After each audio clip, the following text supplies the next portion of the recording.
कि आपके साथ में ऐसा हुआ है कि बड़े से शहर में आपने खुद को अकेला महसूस किया हो। आपके सपने तो बहुत बड़े हैं लेकिन सपोर्ट के नाम पे जीरो, कोई भी नहीं। अभी मेरी तरह खुद से अकेले तो नहीं लड़ रहे हो। अगर हाँ हमारी सोच यहाँ मिलती है then you are welcome back to my channel. देखो लाइफ में सबसे बड़ी प्रॉब्लम क्या हो सकती है, वो है पैसा। मेरा मानना है कि यदि आपका एज 25 to 30 है और अभी भी आपके पास में कोई सोर्स ऑफ इनकम नहीं है तो आप एक YouTube चैनल ग्रो करने का ट्राई करो, कंटेंट क्रिएटर बनने का एटलीस्ट ट्राई करो। This would be your plan B. तो सोर्स ऑफ इनकम जीरो रहेगा तो आपके पास बहुत सारे प्रॉब्लम्स आएंगे। सबसे पहला तो करियर स्टेबिलिटी। यदि आपका करियर स्टेबल ही नहीं होगा तो क्या अंदर से डर नहीं लगेगा? यदि आपको अंदर से डर लगेगा तो सेल्फ डाउट आएगा कि भाई जो सपने मैंने देखे हैं क्या वो पूरा होगा या नहीं होगा। और ये डर आपको डिप्रेशन में डाल सकता है। ये डर आपको हो सकता है कि 10 साल या 5 साल पीछे ले जाए। सबसे बड़ा डर क्या होगा अगर मैं फेल हो गया तो? रास्ते पे हर एक आने जाने वाले जो काम आपको पसंद नहीं है उस काम से आप खुद को रिलेट करना स्टार्ट कर दो। जैसे आपने किसी को देख लिया कि चलो ठीक है कोई ठेला चला रहा है तो आपको लगेगा कि यार कहीं ऐसा ही ज़िंदगी मेरा तो नहीं हो जाएगा बाद में, यार कहीं ये जो जॉब कर रहा है कहीं ऐसा ही तो नहीं करना पड़ेगा मुझे बाद में। क्यों? क्योंकि आपके अंदर एक डर बैठ जाएगा। अब वो डर आपको धीरे धीरे मारता ही चला जाएगा। मुझे एक चीज़ समझ में नहीं आती कि जिन लोगों के पास में भी बड़ा ड्रीम होता है उन्हें इतना स्ट्रगल क्यों करना पड़ता है, उन्हें अकेला क्यों रहना पड़ता है, उन्हें सपोर्ट करने वाला कोई क्यों नहीं होता है, वो खुद से ही क्यों लड़ते हैं। तो मेरे पास में इन सभी सवालों का जवाब तो नहीं है, बट एक चीज़ है मेरे पास में, वो है मेरा will power. I refuse to quit. You don't need perfect condition in your life because it's not in your hand. So you need clarity and action. पढ़े लिखे लोग तो सब कोई होते हैं, वो तो बहुत लोग हैं। आप भी पढ़ाई कर रहे होंगे, 25-30 एज हो भी गया होगा, गवर्नमेंट जॉब की प्रिपरेशन भी कर रहे होंगे, लेकिन जब स्किल की बात करें जीरो, पब्लिक कम्युनिकेशन की बात करें zero, strategy of the life zero, source of income zero. Reason क्या है पता है? क्योंकि वो खुद को एक नए फ्रेम में ढालना ही नहीं चाहते हैं। उन्हें जो बचपन से लोग बोलते चले आए हैं ये उसी फ्रेम की ओर बढ़ते हैं और उसी में ही अपने आप को ढालने की कोशिश करते हैं पूरा जीवन। फेल हो गए तो कुछ नहीं, जीरो। लाइफ में रिग्रेट, डिसरिस्पेक्ट लोगों से, अपनों से, साथ ही साथ डिप्रेशन 5 साल 10 साल का। लेकिन यदि सक्सेस हो गए तो फिर चांदी ही चांदी है। ऐसे लाइफ में ही आपको ऑप्शन बी की ज़रूरत पड़ती है। You need to grow YouTube channel and content create on the Instagram also. अब इससे बेनिफिट क्या क्या है?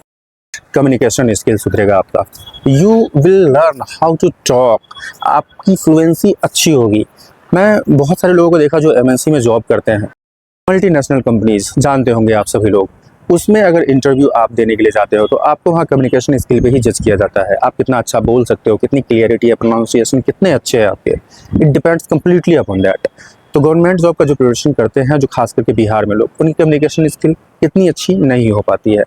इसकी वजह से एमएनसी में यही लोग जब जाकर के बाद में एज खत्म होने के बाद या कंप्लीट तैयारी करने के बाद में after 25 years if they try to get interview in MNC तो वहाँ उन्हें प्रॉब्लम होता है, उन्हें रिजेक्ट कर दिया जाता है। एग्जामिनेशन की तैयारी करो, कोई बात नहीं है, लेकिन खुद को परखने के लिए आप एमएनसी में एक इंटरव्यू दे करके देख लो। वहाँ आपका इंटरव्यू इंग्लिश में होगा। यदि आपकी इंग्लिश बहुत अच्छी है, कम्युनिकेशन स्किल अच्छी है, प्रोनाउंसिएशन अच्छा है तो आपको भी पता लग जाएगा कि हाँ you are selected for the job interview and job. तुम्हें पता है जहाँ लोग ग्रेजुएशन की डिग्रियाँ लेकर के बैठे हुए हैं और उन्हें एक एप्लीकेशन तक लिखने नहीं आता है, जब फॉर्म भरने की बारी आती है पीएचडी के लिए तो भाई वो अपनी कुलीग का सहायता लेते हैं। मैं कितना बार मदद कर चुका हूँ, मैंने कितना बार एप्लीकेशन लिख करके दिया है भाई, यकीन नहीं करोगे। मेरे कांटेक्ट में ऐसे बहुत सारे लोग हैं जो इंग्लिश के अच्छा खासा टीचर है बिहार में, लेकिन जब उनको एमएनसी में जॉब इंटरव्यू के लिए बुलाया गया तो उन्हें 3 से 4 बार रिजेक्ट कर दिया गया। मैं ही रिजेक्ट कर देता हूँ।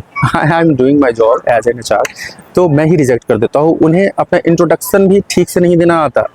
आप यकीन मानो कि हमारे यहाँ पर जितने भी गवर्नमेंट जॉब का प्रिपरेशन कर रहे हैं, जो बीए या बीएससी की डिग्री ले रहे हैं, यदि उन्हें कल को एक फॉर्म भरना हो जो इंग्लिश में हो तो यार उनसे नहीं हो पाता है। वो समझ भी नहीं पाते हैं, एक एप्लीकेशन भी नहीं लिख पाते हैं। किसी मिनिस्टर को लिखना हो या फिर खुद के ही प्रधानाध्यापक को लिखना हो, नहीं, उनसे नहीं हो पाता है ये। That's why you need to work on your skill. अगर आप भी लाइफ के टफेस्ट सिचुएशन में हो तो खुद को रिकॉर्ड करना स्टार्ट कर दो, क्योंकि कल जब आप इसी मेमोरी को देखोगे वापस तो आपको लगेगा this was your foundation. That's why I am here to document everything on my YouTube channel crazy blogger Krishna. चलो brother, let's grow together. Okay, just suppose कि मैं अभी क्विट कर जाऊँ तो क्या होगा? मेरा सपना अधूरा रह जाएगा। जैसे मुझे बिग बॉस में जाना है, मेरा एक्टिंग करियर, मेरा पैशन सब खत्म हो जाएगा। एक पल में, सिर्फ एक डिसीजन से। और यदि मैंने इसको 1 साल दे दिया तो फिर भाई हो सकता है कि शायद कुछ हो, मैं उन लोगों से तो बेहतर ज़रूर हो जाऊंगा जो मेरे सर्कल में आज कुछ नहीं कर रहे होंगे। और सपोर्ट के नाम पे फ्यूचर में हो सकता है कि वो सभी लोग खड़े हो जाए जो आज बिल्कुल देखना भी नहीं चाहते हो। एंड आई थिंक कि you are the main character of your life, you should act like hero यार। आज का ब्लॉग थोड़ा सीरियस हो गया ना क्या करोगे, कभी कभी लाइफ में रियलिटी चेक ज़रूरी होता है।